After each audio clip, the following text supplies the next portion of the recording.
মামলা করার অধিকার বিদ্যমান থাকলে তা বাতিল হয় না। আইনের প্রাসঙ্গিক বিধানগুলি পুরো ব্যাখ্যা করুন। এটা হচ্ছে 22 আদর্শে আছে মৃত ব্যক্তির প্রতিনিধি। এখানে মোকদ্দমা করিবার অধিকার বিদ্যমান থাকলে পক্ষের মৃত্যুর মোকদ্দমা বাতিল হইবে না। 22 আদর্শের 1 বই কথা বলা আছে। দেওয়ানি আদালত কর্তৃক একজন ব্যক্তিকে গ্রেপ্তার ও আটক সংক্রান্ত বিধানাবলী আলোচনা করো। দেওয়ানি আদালত কর্তৃক একজন ব্যক্তিকে গ্রেপ্তার ও আটক সংক্রান্ত বিধানাবলী রয়েছে 55 থেকে 59 ধারায়। 55 ধারা রয়েছে গ্রেপ্তার ও আটক,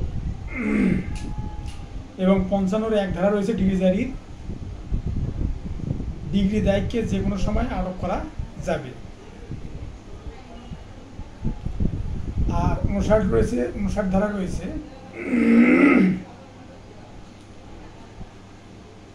অসুস্থ ব্যক্তিকে মুক্তি, মানে অর্থাৎ আটককৃত ব্যক্তি যদি অসুস্থ হয় তাহলে সেই ব্যক্তিকে মুক্তির বিষয়ে বলা আছে 59 ধারাতে। 58 ধারাতে আছে আটক ও মুক্তি আর গ্রেপ্তার ও আটক।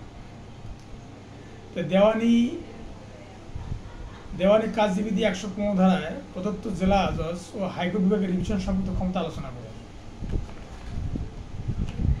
হাইকোর্ট বিভাগের রিভিশন ক্ষমতা এটা হচ্ছে 115 ধারায় 115-1 উপধারাতে বলা আছে, কোনো মামলায় জেলা জজ বা অতিরিক্ত জেলা জজ আদালত দ্বারা ডিগ্রি বা আদেশ প্রদত্ত হলে, বা যুগ্ম জেলা জজ বা সিনিয়র সহকারী জজ বা সহকারী জজ দ্বারা ডিগ্রি প্রদত্ত হলে যার বিরুদ্ধে আপিল দায়ের করা চলে না, তখন সংযুক্ত পক্ষ হাইকোর্ট বিভাগে আবেদন করতে পারে। হাইকোর্ট বিভাগের নথি তলব করতে পারবেন এবং ন্যায় বিচারের ব্যর্থতা সমাপন করিয়ে এই ডিগ্রি বা আদেশ আইনে ভ্রান্তি আছে দৃশ্যমান হলে ডিগ্রি বা আদেশ সংশোধন করতে পারবে, যেটা যথার্থ মনে হবে সেইরূপভাবে মামলা কোনো প্রক্রিয়া চালানোর আদেশ দিতে পারে। তাহলে ন্যায় বিচারের ব্যর্থতা ঘটলে বা ন্যায় বিচার ব্যাহত হলে তখন হাইকোর্ট বিভাগে জেলা জজ, যুগ্ম জেলা জজ, সিনিয়র সহকারী জজ এবং সহকারী জজের রায়ের বিরুদ্ধে, যেটাতে আপিল করা যায় না, সেই আদেশের বিরুদ্ধে ন্যায় বিচারের স্বার্থে হাইকোর্টে রিভিশন দায়ের করা যায়। ঢাকা জেলার প্রথম সহকারী জজ আদালতে একটি সত্য মামলায় ক্রয়ের আর্জি সংশোধনের দরখাস্ত খারিজের করলে তার বিরুদ্ধে জেলা জজ ঢাকা বরাবর একটি দেওয়ানি রিভিশন মামলা দায়ের করেন। ঢাকার জেলার প্রথম সহকারী জজ আদালতে একটি সত্য মামলায় ক্রয়ের আর্জি সংশোধনের দরখাস্ত খারিজ করলে তার বিরুদ্ধে জেলা জজ ঢাকা বরাবর একটি দেওয়ানি রিভিশন মামলা দায়ের করেন। কিন্তু উক্ত রিভিশনটি জেলা জজ আদালত কর্তৃক খারিজ হয়। এই ক্ষেত্রে ক্রয়ের প্রতিকার কি, আইনের সংশ্লিষ্ট বিধানসমূহ উল্লেখ পূর্বক আলোচনা করা। 115-1 উপধারায় বলা আছে, কোনো মোকদ্দমায় জেলা জজ আদালত কর্তৃক আদেশ বা ডিগ্রি প্রদত্ত হলে তার বিরুদ্ধে হাইকোর্টে রিভিশন করা যায়। তার মানে 115-1 ধারা অনুযায়ী হাইকোর্টে রিভিশন করা যাবে যদি জেলা জজ যদি রিভিশন যদি খারিজ করে দেয় বা যদি প্রত্যাখ্যান করে, তাহলে সেক্ষেত্রে জেলা জজ হাইকোর্ট বিভাগে ন্যায় বিচারের রক্ষার জন্য বা আইনের ব্যত্যয় ঘটলে তখন হাইকোর্ট বিভাগে রিভিশন দায়ের করা যাবে। ঘোষণামূলক ডিগ্রি বলতে কি বোঝায়, আদালত কোন কোন ক্ষেত্রে ঘোষণামূলক ডিগ্রি প্রদান করে থাকে। ঘোষণামূলক ডিগ্রি মূলত হয় হচ্ছে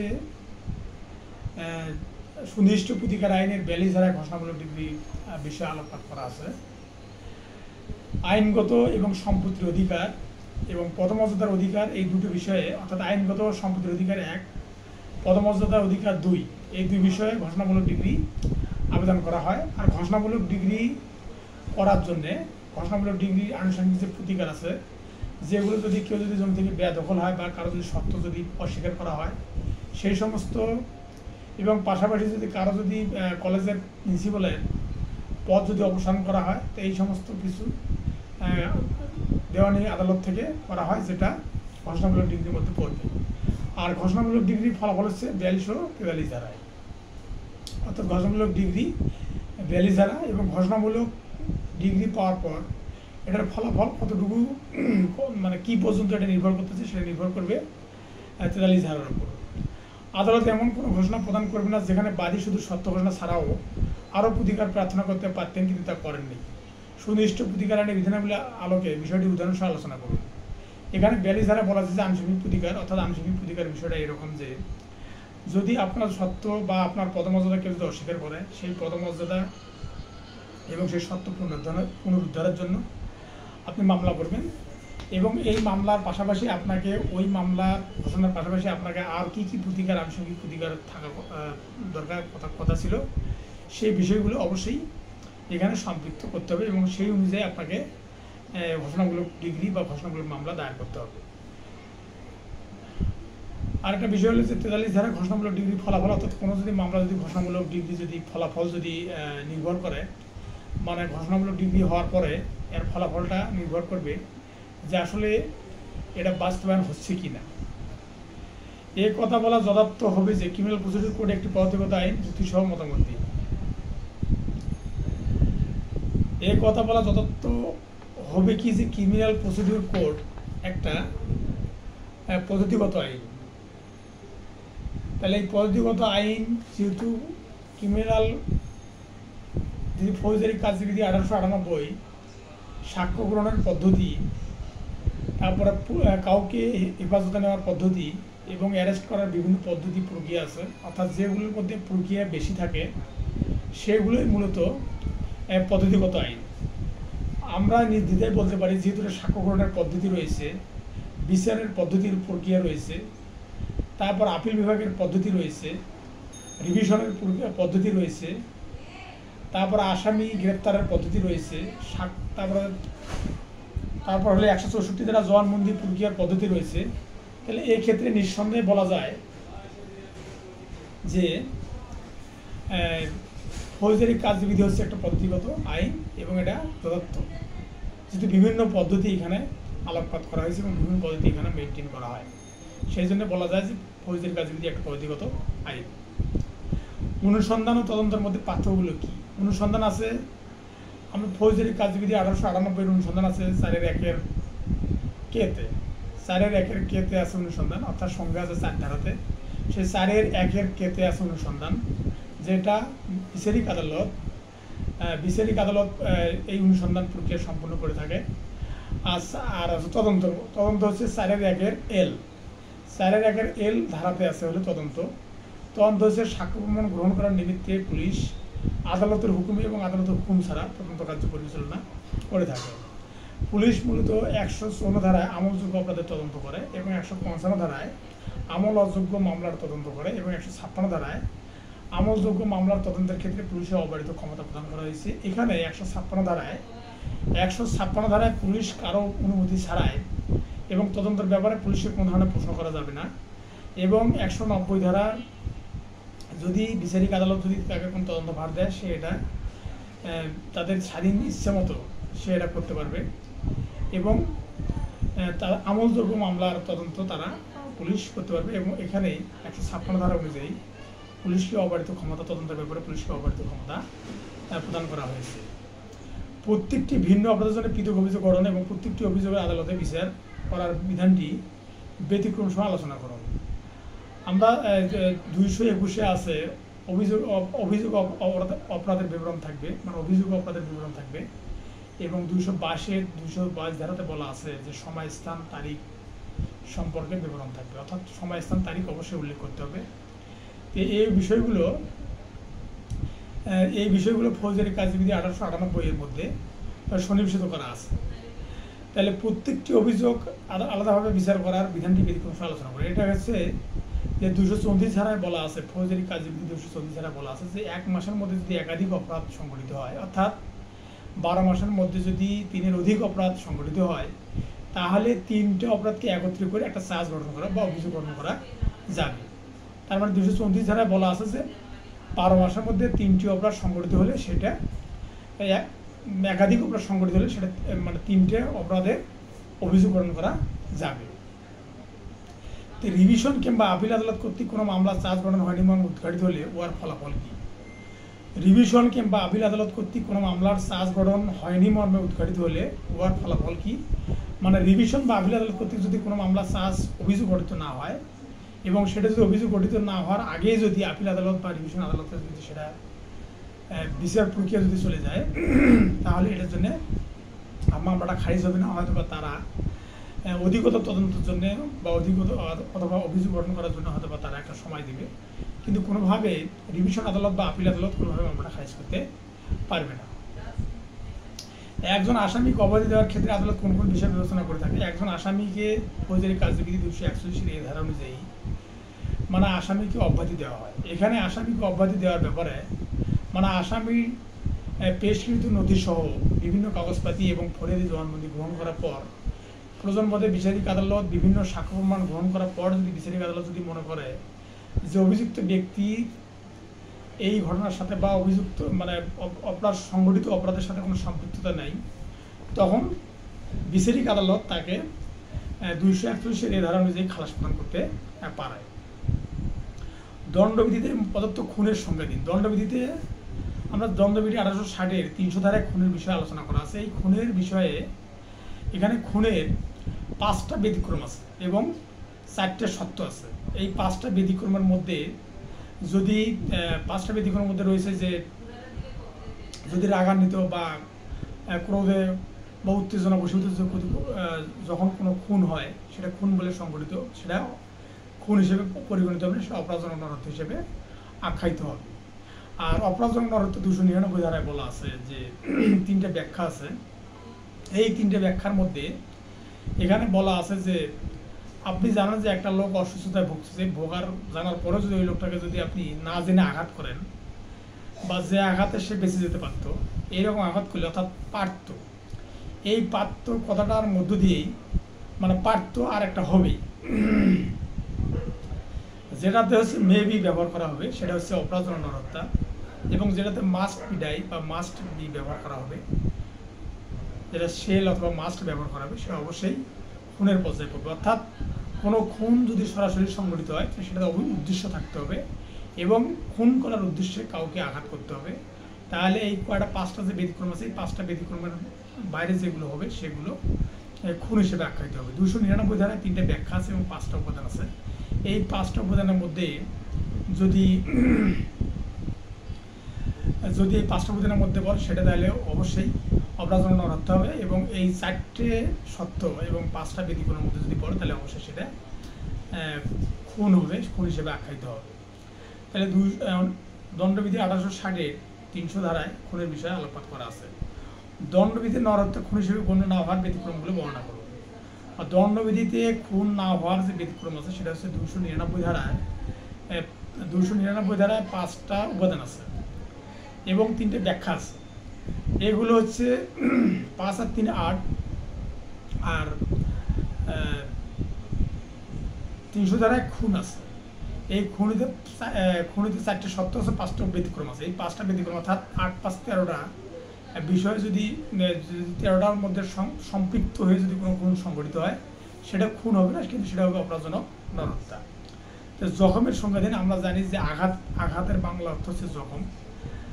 জখম হচ্ছে 319 ধারা বলা আছে, এবং জখমের প্রকারভেদ, জখম হলে 8 প্রকার, সেটা প্রকারভেদ দেওয়া আছে 320 ধারাতে। যেসব জখম মারাত্মক বলা হয়েছে তা বর্ণনা করব।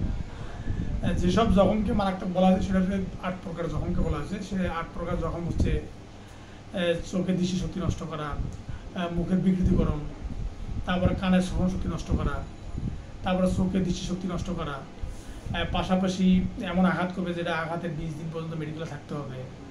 তারপর হচ্ছে অস্থি অর্থাৎ কোনো হাড়কে বিচ্ছিন্ন করা। তো এইরকম 8 প্রকার আঘাত রয়েছে যেটা মারাত্মক আঘাত হিসেবে আখ্যায়িত হয়, এবং এটা শাস্তি আছে 323 ধারায়।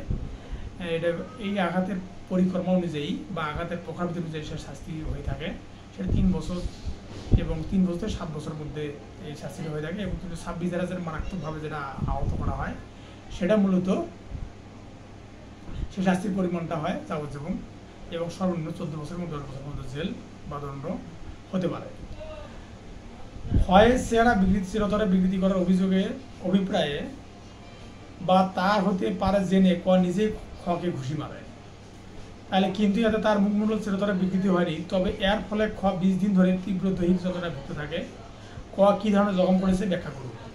তাহলে আমরা 8 প্রকার যে ব্যাখ্যার যে উপাদান রয়েছে, অর্থাৎ 320 ধারার মধ্যে 8 প্রকার ব্যাখ্যা, যে 8 প্রকার আঘাতে যে মারাত্মক আঘাতে যে 8 প্রকার রয়েছে, এই 8 প্রকারের মধ্যে এটা পড়ছে। তাহলে আমরা নির্দ্বিধায় বলতে পারি যে ক্ষয়ের চিরতরে বিকৃতি করা অভিপ্রায়ে খকে আঘাত করে। তাহলে আমরা বলতে পারি যে মারাত্মক আঘাত করেছে এবং এটা শাস্তি হবে 323 ধারা অনুযায়ী। এখানে 325 ধারা বলা আছে ইচ্ছাকৃতভাবে যদি গুরুতর আঘাতে আঘাত করে কেউ, তাহলে সেটা শাস্তি হবে 7 বছর পর্যন্ত। 325 ধারা বলা আছে যদি ইচ্ছাকৃতভাবে গুরুতর আঘাত করে তাহলে শাস্তি হবে 7 বছর পর্যন্ত। এখানে যে 300 ধারা যে পাঁচটা যে ব্যতিক্রম রয়েছে, এই 5টা ব্যতিক্রম যেটা খুন হবে না, সেটার ব্যতিক্রম হচ্ছে যে অপরাধজনক নরহত্যা খুন হবে না যদি মারাত্মক ও আকস্মিক উত্তেজনা বা প্ররোচনার ফলে আত্মসংযম হারিয়ে ফেলে, বা কোনো ব্যক্তির প্ররোচনায় মৃত্যু ঘটায় অথবা ভুল কর্মে বা দুর্ঘটনাক্রমে মৃত্যু ঘটায়, তা খুন নয়। আত্মরক্ষা ও সম্পত্তি রক্ষার জন্য 2 নম্বর ব্যতিক্রম হচ্ছে আত্মরক্ষা ও সম্পত্তি রক্ষার জন্য আত্মরক্ষার অধিকারের সীমা অতিক্রম করে মৃত্যু ঘটালে তা নরহত্যা হবে। অর্থাৎ আত্মরক্ষা ও সম্পত্তি রক্ষার জন্য আত্মরক্ষার অধিকারের সীমা অতিক্রম করে মৃত্যু ঘটালে তা নরহত্যা হবে। তার মানে দণ্ডবিধি 76 থেকে 106 ধারার মধ্যে সাধারণ ব্যতিক্রম রয়েছে। এই সাধারণ ব্যতিক্রমের মধ্যে 100 ধারায় আত্মরক্ষার অধিকার 6টি ক্ষেত্রে প্রয়োগ করা যায় এবং 103 ধারায় সম্পত্তি রক্ষার অধিকার 4টি ক্ষেত্রে প্রয়োগ করা যায়। তাহলে 100 ধারায় 6টি ক্ষেত্রে এবং 103 ধারায় 4টি ক্ষেত্রে। যদি এই আত্মরক্ষার অধিকারের ব্যতিক্রমের সীমা ঊর্ধ্বে, অর্থাৎ 103 ধারা অনুযায়ী সম্পত্তি রক্ষার অধিকারের সীমা এবং 102 ধারাতে রয়েছে আত্মরক্ষার অধিকারের সীমা বা স্থিতিকাল, এবং 99 ধারা রয়েছে সীমা। যদি 199 ধারা অনুযায়ী যদি আত্মরক্ষার সীমা কেউ লঙ্ঘন করে, অর্থাৎ আপনাকে কলম দিয়ে মারার জন্য আসছে আর আপনি তাকে গুলি করছেন, তাহলে আপনি আত্মরক্ষার অধিকারের যে সীমা সেটা আপনি লঙ্ঘন করছেন, তাহলে এটা খুন হিসেবে আখ্যায়িত হবে। মানে আপনাকে মারতে আসছে লাঠি দিয়ে, কিন্তু আপনি তাকে মারছেন গুলি করছেন, আপনি পিস্তল দিয়ে গুলি করছেন, তাহলে তখন আপনার এটা খুনের অপরাধ হিসেবে গণ্য হবে এবং খুনের অপরাধে আপনি দণ্ডিত হবেন। আর 3 নম্বর আছে সরকারি কর্মচারী তার দায়িত্ব পালন করলে ক্ষমতার সীমা অতিক্রম করে মৃত্যু ঘটালে তা নরহত্যা হবে। অর্থাৎ যদি কোনো পুলিশ অফিসার তাকে যতটুকু সীমা দেওয়া হয়েছে বা যতটুকু সীমানা আছে তার ক্ষমতার, তার সীমার বাইরে যায় যদি নরহত্যা অপরাধ বা হত্যা করার কাজ যদি সংগঠিত করে, তাহলে সেটাও নরহত্যা হিসেবে আখ্যায়িত হবে। তার মানে সরকারি কর্মচারীকে যে দায়িত্ব দেওয়া আছে ওই দায়িত্বের বাইরে যা যদি সে যদি কোনো হত্যা সংগঠিত করে, তাহলে সেটা অবশ্যই অপরাধজনক নরহত্যা হিসেবে গণ্য হবে। 4 নম্বর বলা আছে যে পূর্ব পরিকল্পনাবিহিত আকস্মিক ঝগড়া বা বিবাদের ফলে মৃত্যু ঘটলে তার নরহত্যা হবে। অর্থাৎ পূর্ব পরিকল্পনা ব্যতীত, অর্থাৎ কোনো উদ্দেশ্য নাই, কোনো পরিকল্পনা নাই, আপনি বাসে যাচ্ছেন বা ট্রেনে যাচ্ছেন, আপনার এক কথা দুই কথা ট্রেনের টিকিট চেকার অথবা বাসের হেল্পারের সাথে ভাড়া নিয়ে আপনার তর্ক বিতর্ক শুরু হয়েছে, তর্ক বিতর্ক এক পর্যায়ে মারামারিতে হেল্পার নিহত হয়েছে, এটা কিন্তু খুন হবে না, এটা হবে অপরাধজনক নরহত্যা। এবং এই অপরাধজনক নরহত্যার শাস্তি হচ্ছে যাবজ্জীবন এবং সর্বনিম্ন হচ্ছে 10 বছর। যদি প্রমাণিত হয় তাহলে সর্বনিম্ন 10 বছরের বিভিন্ন মেয়াদের দণ্ড হতে পারে এবং সাথে অর্থদণ্ড অবশ্যই হবে। আর 5 নম্বর হচ্ছে যে যার বয়স 18 বছরের বেশি এমন ব্যক্তির সম্মতিক্রমে আত্মহত্যার সহায়তা করে মৃত্যু ঘটলে তার নরহত্যা হবে। তার মানে কোনো ব্যক্তি যদি 18 বছরের বেশি হয় বয়স, পূর্ণ বয়স্ক যে ভোটার, তাকে যদি আপনি আত্মহত্যার সহায়তা করেন, সে মরতে চাচ্ছে বা কোনো অঘটন ঘটায় আত্মহত্যা করতে চাচ্ছে এবং সে সহযোগিতা করতেছেন, তাহলে এইটা অপরাধজনক নরহত্যা হিসেবে আখ্যায়িত হবে। এবং এই লোকটার বয়স যদি 18 বছরের নিচে হয় এবং আপনি যদি তাকে আত্মহত্যার সহায়তা করেন, তাহলে আপনি খুন করেছেন বলে গণ্য হবে। মৃত কিংবা নিখোঁজ ব্যক্তির বিবৃতি কোন পরিস্থিতি এবং কিভাবে প্রাসঙ্গিক উদাহরণ সহ আলোচনা করুন। মৃত কিংবা নিখোঁজ ব্যক্তির বিবৃতি কোন পরিস্থিতিতে এবং কিভাবে প্রাসঙ্গিক উদাহরণ সহ আলোচনা করুন। সাক্ষ্য আইন 1872-এর 32-1 ধারা অনুযায়ী 32 ধারা অনুযায়ী 4 জন ব্যক্তির সাক্ষ্য আদালতে প্রাসঙ্গিক।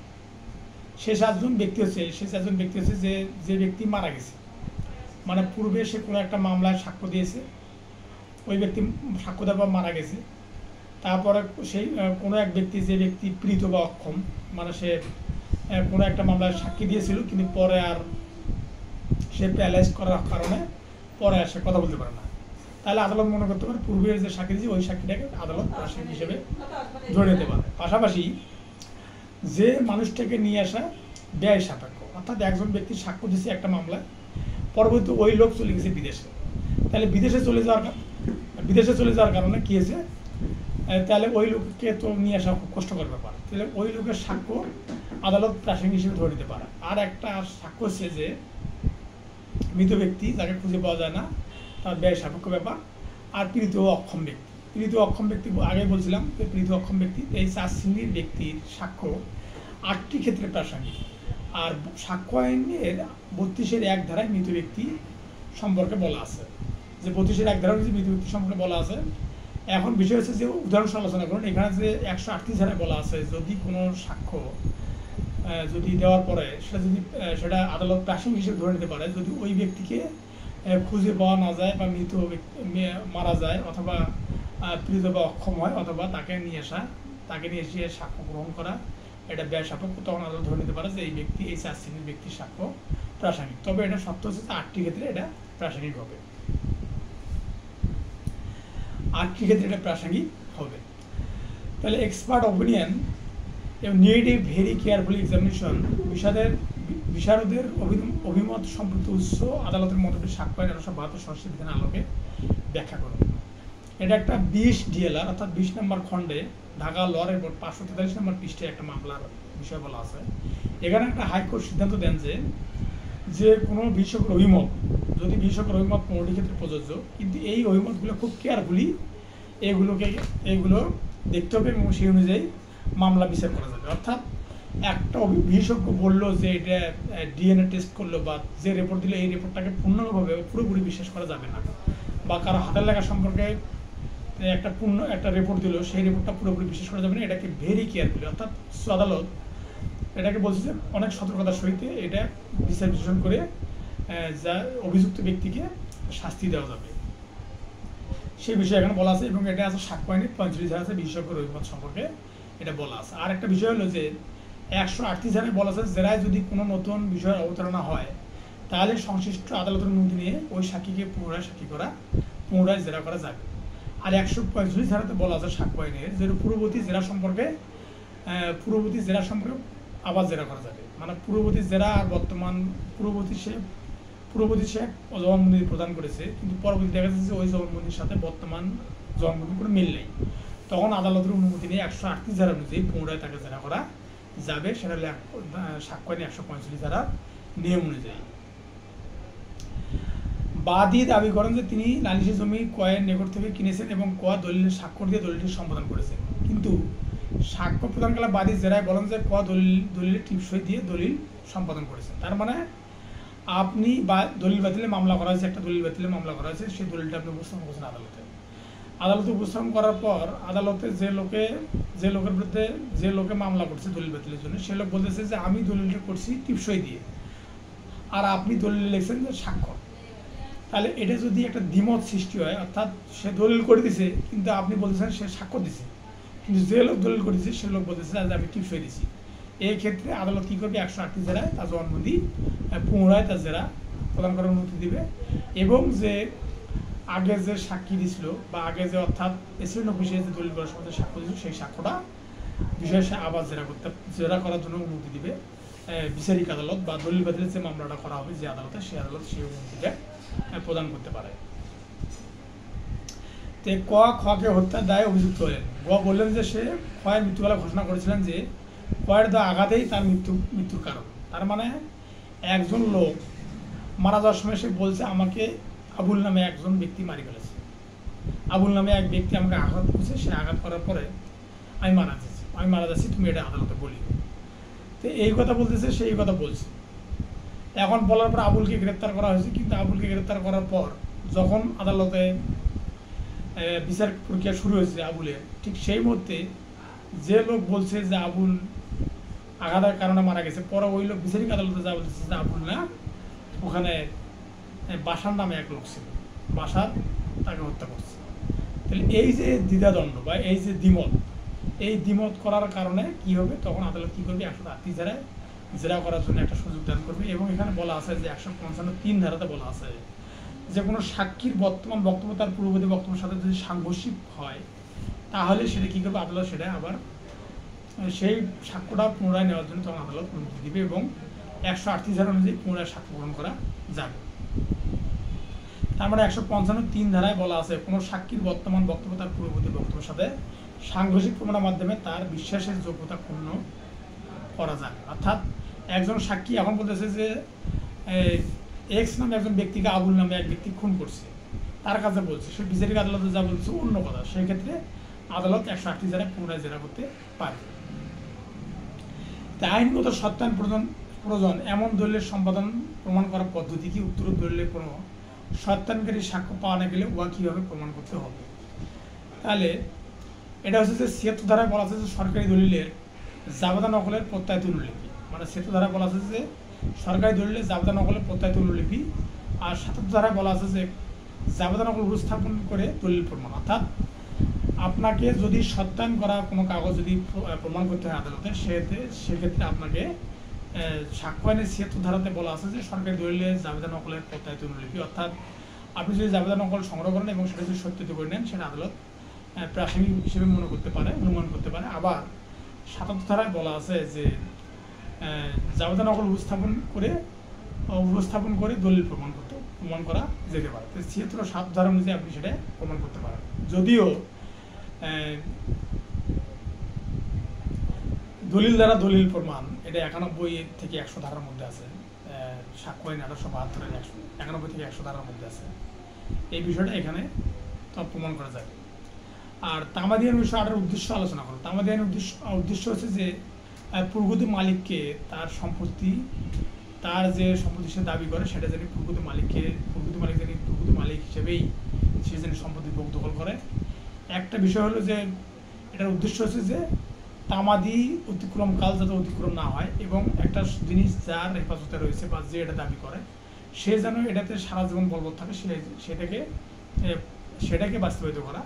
কারণ হচ্ছে যে আপনি আপনার জমি থেকে আপনাকে বেদখল করছে, কারণ আপনি 5 বছর 6 বছর পরে যে জমি দখল উদ্ধারের মামলা করতে গেছেন, মানে এইরকম জানি খামখেয়ালি অথবা যেটাকে বলা অবহেলা যাতে না থাকে, সেই জন্য আপনার জমি থেকে বেদখল করলে আপনাকে 6 মাসের মধ্যেই জবরদখলের মামলা বা দখল থেকে বেদখল হওয়ার মামলা দায়ের করতে হবে। সেটা আইনের প্রক্রিয়া অনুযায়ী যে পলিসি অবলম্বন করতে হয় সেই পলিসিগুলো অবলম্বন করতে হবে, যাতে এই পলিসির কোনো ব্যত্যয় না করে। এটাই হলো তামাদি আইনের মূল উদ্দেশ্য।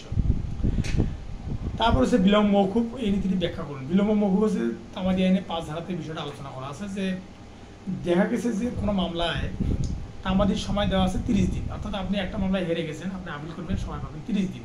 কিন্তু আপনি 30 দিন সময় অতিক্রম করার পরে আপনাকে বিলম্ব মওকুফ, যদি আপনি আদালতকে বা বিচারিক আদালতকে যদি যথেষ্ট প্রমাণ যদি আপনি দাঁড় করাতে পারেন যে আমার এই 30 দিনের পরে আমার মামলা তামাদি হওয়ার পর মামলা করার কারণ, অর্থাৎ প্রতিটা দিনের জন্য আপনাকে কারণ সম্পৃক্ত করতে হবে।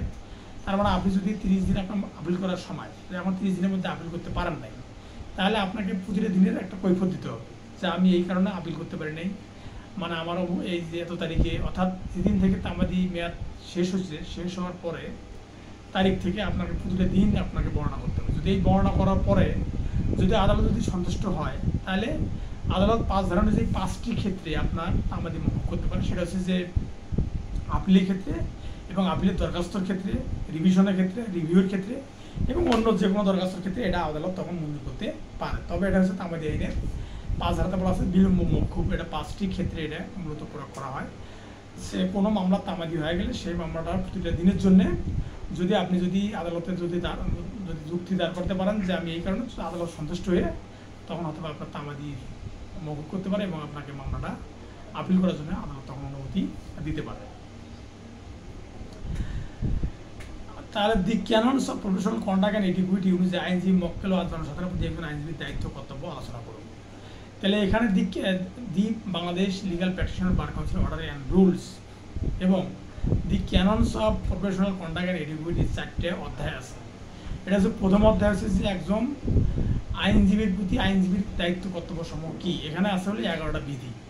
পাশাপাশি একজন আইনজীবী মক্কেলের বিরুদ্ধে দায়িত্ব কর্তব্য কি আছে সেটাতে আছে 14টা বিধি, এবং একজন আইনজীবীর আদালতের প্রতি কি দায়িত্ব কর্তব্য আছে সেটাতে আছে 9টা বিধি, এবং একজন আইনজীবী হিসেবে জনগণের প্রতি তার দায়িত্ব কর্তব্য কি আছে এখানে আছে 8টা বিধি। অর্থাৎ টোটাল বিধি হচ্ছে 42টা। অর্থাৎ দি canons of professional conduct and এটিকুইটিতে 4টে অধ্যায় 42টা বিধি আছে। এই 42টা বিধির মধ্যে আপনি কিভাবে চলবেন, আপনি কি করা উচিত আর কি করা উচিত হবে না, সেই বিষয়গুলো এখানে বিশদভাবে আলোচনা করা আছে। তাহলে এখানে মূল বিষয় হচ্ছে যে এটা যে আপনার হচ্ছে আদালতের প্রতি শ্রদ্ধা থাকতে হবে। এটা হচ্ছে 3য় অধ্যায়, অর্থাৎ আদালতের প্রতি একজন আইনজীবীর আদালতের দায়িত্ব কর্তব্যের মধ্যে বলা আছে। এবং 4 নম্বরে বলা আছে যে বিচারকের সাথে ব্যক্তিগত সম্পর্ক রাখা যাবে না। তারপর 6 নম্বরে বলা আছে যে নিবন্ধ লেখা যাবে না, কোনো আদালতের কোনো সিদ্ধান্তের বিরুদ্ধে নিবন্ধ লেখা যাবে না। এই বিষয়গুলো এখানে আলোকপাত করা আছে। আর আইনজীবীর প্রতি আইনজীবীর দায়িত্ব কর্তব্য হচ্ছে যে সেখানে আইনজীবীর প্রতি একটা শ্রদ্ধা থাকতে হবে, আবার প্রবীণদেরকে শ্রদ্ধা করতে হবে এবং নবীনদেরকে স্নেহ করতে হবে, এবং জ্যেষ্ঠ আইনজীবী মামলা পরিচালনা করবে। এইরকম প্রথম অধ্যায়ে এইরকম বিভিন্ন প্রায় 11টা বিধি আছে, এবং আইনজীবীর প্রতি মক্কেলের যে দায়িত্ব কর্তব্য এখানে 14টা বিধি আছে। এখানে 1 নম্বরে বলা আছে যে মামলার প্রতি আসক্ত হওয়া যাবে না, এবং মক্কেলের গোপন বিষয়ে প্রকাশ করা যাবে না। তারপরে মক্কেলের গোপন বিষয়ে কোনো কিছু প্রকাশ করা যাবে না। পাশাপাশি মক্কেলের সম্পত্তি ক্রয় করা যাবে, মানে মক্কেলের সম্পত্তি ক্রয় করা যাবে না। তারপর মক্কেলের সাথে নিজের সম্পত্তি মিশে ফেলা যাবে না। এই বিষয়গুলো 42টা বিধি আছে এখানে। The canons of professional conduct and এটিকুইটিতে 4টে অধ্যায়ের মধ্যে 42টা বিধি আছে। এই বিধিগুলো মূলত Bangladesh bar council legal practitioner and bar council orders and রুলসের এই বিষয়গুলোই মূলত হচ্ছে যে আইনজীবীদের পেশাগত আচরণকে নিয়ন্ত্রণ করে থাকে। আর এখানে একটা উদাহরণ দেওয়া আছে যে একটা নিয়ন্ত্রক সংস্থা হিসেবে বাংলাদেশ বার কাউন্সিল প্রধান বৈশিষ্ট্যসমূহ কী কী। একটা নিয়ন্ত্রক সংস্থা হিসেবে বার কাউন্সিল অবশ্যই, যেহেতু আইনজীবী একটা বিশাল একটা যারা ন্যায়পরতার নীতি নির্ধারক, তাদেরকে নিয়ন্ত্রণ করা এবং তারা যেন অন্যায় কাজ না করে এবং তারা যেন কোনো বেআইনি জিনিসকে যেন প্রতিষ্ঠিত করতে না পারে, সেই জন্য মূলত এই বার কাউন্সিল একটা গুরুত্বপূর্ণ ভূমিকা পালন করে। পাশাপাশি কোনো আইনজীবী যাতে অস্বাভাবিক ফি দাবি করতে না পারে মক্কেলদের কাছে, তারপর কোনো আইনজীবী যাতে মক্কেলদের সাথে অস্বাভাবিক কোনো আচরণ বা যে আচরণ মানজনীয় নয় সেই ধরনের আচরণ করতে না পারে, এই সমস্ত বিষয়গুলো কী করে তখন এই বিষয়গুলো Bangladesh bar council legal প্র্যাকটিশন rules and order এই বিষয়গুলো ফলো করে। পাশাপাশি দি canons of professional conduct and এটিকুইটি যে 4টে অধ্যায় আছে, 4টে অধ্যায় 42টি বিধির মধ্যে এই বিষয়গুলো মূলত সবগুলো এই বিষয়গুলো আলোচনা করে। যাই হোক, এখন হচ্ছে একজন আইনজীবী হিসেবে আইনজীবী বিচারককে ঘুষ প্রদানের মাধ্যমে তার মক্কেলের জামিন করিয়ে দিবেন আশা দিয়ে মক্কেলের আত্মীয় নিকট থেকে অগ্রিম 40,000 টাকা গ্রহণ করে, কিন্তু আদালত উক্ত মক্কেলের জামিন আবেদন নামঞ্জুর করে। আইনজীবী মক্কেলের আত্মীয়কে কোনো টাকা ফেরত দেননি। তৎপ্রেক্ষিতে উক্ত মক্কেলের আত্মীয় সংশ্লিষ্ট আইনজীবীর বিরুদ্ধে দি canons of professional conduct and এটিকুইটি অনুযায়ী ব্যবস্থা গ্রহণের জন্য আপনার শরণাপন্ন হয়েছে। এই বিষয়ে সংশ্লিষ্ট আইনের বিধান উল্লেখ করে উপযুক্ত কর্তৃপক্ষের নিকট দায়ের জন্য একটি দরখাস্ত প্রস্তুত করুন। তাহলে এখানে বলা আছে যে এই 2য় অধ্যায়ে যে বিষয়টা বলা আছে, 2য় অধ্যায়ে বলা আছে যে একজন আইনজীবী মক্কেলের দায়িত্ব কর্তব্য। এখানে 1 নম্বর বিধিতে বলা আছে যে মামলার বিষয়বস্তুতে আসক্ত হওয়া যাবে না, আর 2 নম্বর বিধিতে বলা আছে যে মক্কেলের গোপনীয়তা রক্ষা করতে হবে, আর 3 নম্বরে বলা আছে যে মক্কেলের কোনো গোপন বিষয় প্রকাশ করা যাবে না, আর 4 নম্বর বিধিতে বলা আছে যে মামলা পরিচালনা না করা। অর্থাৎ আপনি যদি যেটা মামলার লজিক, অর্থাৎ সবার আইনের অধিকার, অর্থাৎ আইনের যে একটা অধিকার বা মৌলিক অধিকার যে একটা আইনের বিষয় বলা আছে, সেই বিষয়টা সবার অবগত থেকে বা আপনাকে সেই বিষয়টা জেনে আপনাকে কী করতে হবে, সবাই যাতে সঠিক ন্যায় বিচার পায় সেই জন্য আপনাকে মামলা পরিচালনা করার জন্য যতটুকু সামর্থ্য রয়েছে সেইটুকু আপনার গ্রহণ করতে হবে, কিন্তু কোনোভাবে বলা যাবে না যে আমি মামলা পরিচালনা করতে পারবো না বা এই মামলা আমি পরিচালনা করার জন্য প্রস্তুত না, এই ধরনের কথা বলা যাবে না, এই বিষয়টা বলা আছে। আর বিরোধীয় সম্পত্তি ক্রয় না করা, অর্থাৎ 5 নম্বর বিধিতে বলা আছে যে বিরোধীয় সম্পত্তি বলতে এখন মক্কেল বলছে যে আপনি 5 বিঘা জমি পাই, আপনি মামলাটা যদি পরিচালনা করে যদি রায় পান তাহলে 2 বিঘা আমার 3 বিঘা আপনার। এইরকম বিরোধীয় সম্পত্তি কোনো বিষয়ে, এইরকম বিরোধীয় সম্পত্তি বিষয়ে কোনো ক্রয় করা যাবে না। আর পাশাপাশি 6 নম্বর বিধিতে বলা আছে যে নিজের সম্পত্তির সাথে মক্কেলের সম্পত্তি মিশিয়ে ফেলা যাবে না। তো নিজের সম্পত্তির সাথে বলতে যে নিজের সম্পত্তির সাথে মক্কেলের সম্পত্তি মিশিয়ে ফেলা যাবে না, তার মানে আপনি আর মক্কেলের সম্পত্তি একসাথে ক্রয় করছেন, এই ধরনের কোনো পদক্ষেপ গ্রহণ করা যাবে না। তারপরে 7 নম্বর হচ্ছে নিযুক্ত না হয়ে কোনো পরামর্শ দেওয়া যাবে না, অর্থাৎ আপনি আইনজীবী হিসেবে নিযুক্ত না হয়ে কোনো মক্কেলকে আপনি পরামর্শ দিতে পারবেন না। 8 নম্বর বলা আছে যে আইন লঙ্ঘনের উপদেশ দেওয়া যাবে না। এখন আইন লঙ্ঘনের উপদেশটা কীরকম, সেটা হচ্ছে এরকম যে আপনি খুন করেন বা দর্শন করেন, বাকিটা আমি দেখব, এইরকম কোনো কথাবার্তা মক্কেলদেরকে বলা যাবে না, অর্থাৎ আইনের লঙ্ঘন উপদেশ দেওয়া যাবে না। আর 9 নম্বর বিধিতে বলা আছে যে আসামির পক্ষে মামলা পরিচালনা করা, তার মানে আপনাকে ন্যায়সঙ্গত বা কোনো ব্যক্তিকে ন্যায়পরায়ণতা পাওয়া দেওয়ার দায়িত্ব হচ্ছে আপনার। এই জন্য আপনাকে আইনজীবী হিসেবে আপনাকে একজন ব্যক্তি যাতে ন্যায়পরায়ণতা পায় এবং সে যাতে ন্যায়পরায়ণতা পাওয়ার মধ্য দিয়ে আদালতের প্রতি তার একটা শ্রদ্ধাবোধ সৃষ্টি হয়, সেই জন্য এই দায়িত্বটা আপনাকেই পালন করতে হবে একজন আইনজীবী হিসাবে।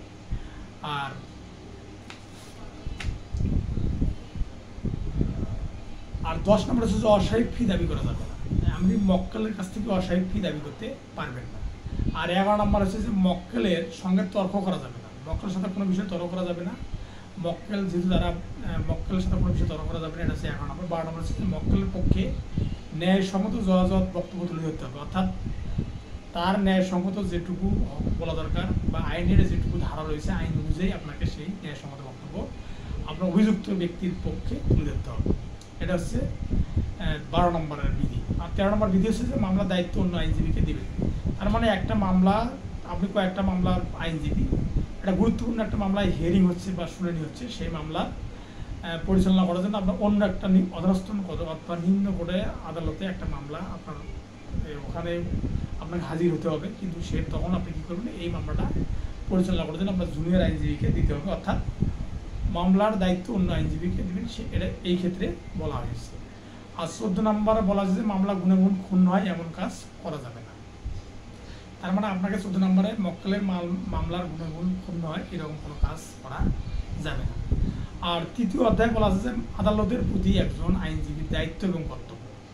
এখন আদালতের প্রতি একজন আইনজীবীর দায়িত্ব কর্তব্য, এখানে 9টা বিধি আছে। এই 9টা বিধির মধ্যে প্রথম বিধি হচ্ছে যে আদালতের প্রতি শ্রদ্ধা এবং শ্রদ্ধাশীল দৃষ্টিভঙ্গি থাকতে হবে, তার মানে আদালতকে মনে করতে হবে অবশ্যই আদালতের প্রতি শ্রদ্ধাশীল দৃষ্টিভঙ্গি থাকতে হবে। 2 নম্বর হচ্ছে যে কার্যক্রমের বিরুদ্ধে পরামর্শ দেওয়া যাবে না, অর্থাৎ আদালতের কোনো কার্যক্রমের বিরুদ্ধে আপনি পরামর্শ দেওয়া যাবে না, যে আদালতে এই কাজ করছে ও কাজ করছে এই ধরনের কোনো পরামর্শ দেওয়া যাবে না একজন আইনজীবী হিসেবে।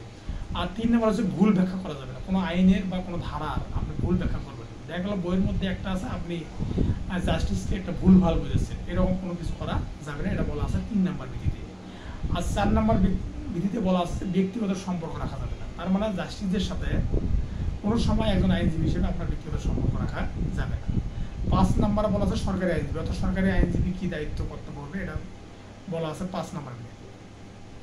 আর 6 নম্বরে বলা আছে যে নিবন্ধ লেখা যাবে না, তার মানে নিবন্ধ মানে কোনো আদেশের বিরুদ্ধে বা কোনো সিদ্ধান্তের বিরুদ্ধে যদি আদালত কোনো সিদ্ধান্ত দেয় বা আদেশ প্রদান করে সেইগুলোর বিষয়ে কোনো নিবন্ধ লেখা যাবে না। আর একটা সবচেয়ে বড় বিষয় হচ্ছে যে 94 অনুচ্ছেদের সংবিধানের 94 অনুচ্ছেদে একটা বিষয় বলা আছে, সেটা হচ্ছে যে বাংলাদেশে একমাত্র কোর্ট হচ্ছে supreme court, Bangladesh supreme court থাকবে এবং এই সুপ্রিম কোর্টের 2টা বিভাগ থাকবে, একটা হচ্ছে হাইকোর্ট বিভাগ, একটা হচ্ছে আপিল বিভাগ, এবং এটা বলা আছে সংবিধানের 94 অনুচ্ছেদে। আর 9 নম্বরে বলা আছে 7 নম্বরে বলা আছে যে বিচারক নিয়োগে অবদান, তার মানে বিচারক নিয়োগে অবদান রাখা যাবে না এবং বিচারক নিয়োগে কোনো ধরনের অবদান রাখা যাবে না, সেই বিষয়টা এখানে উল্লেখ করা আছে, সেটা আছে 7 নম্বরে। 8 নম্বরে বলা আছে সময় মতো আদালতে উপস্থিত থাকতে হবে, তার মানে একজন আইনজীবী হিসেবে আপনাকে অবশ্যই সময় মতো আদালতে উপস্থিত থাকতে হবে, এটা আপনার জন্য বাধ্যতামূলক। তখন আপনি হলে তখন যদি এটা উপস্থিত না থাকেন তখন the canons of professional conduct and attitude অনুযায়ী আপনার বিরুদ্ধে অসৎ আচরণের জন্য আপনার বিরুদ্ধে যে কোনো ব্যবস্থা গ্রহণ করতে পারে বাংলাদেশ বার কাউন্সিল। আর 9 নম্বর হচ্ছে অহেতুক পরামর্শ আদালতে দেওয়া যাবে না, তার মানে আপনি ভুলভাল পরামর্শ জাস্টিসকে দিতে পারবেন না, এই বিষয়টা এখানে আলোকপাত করা আছে। ধন্যবাদ সকলকে।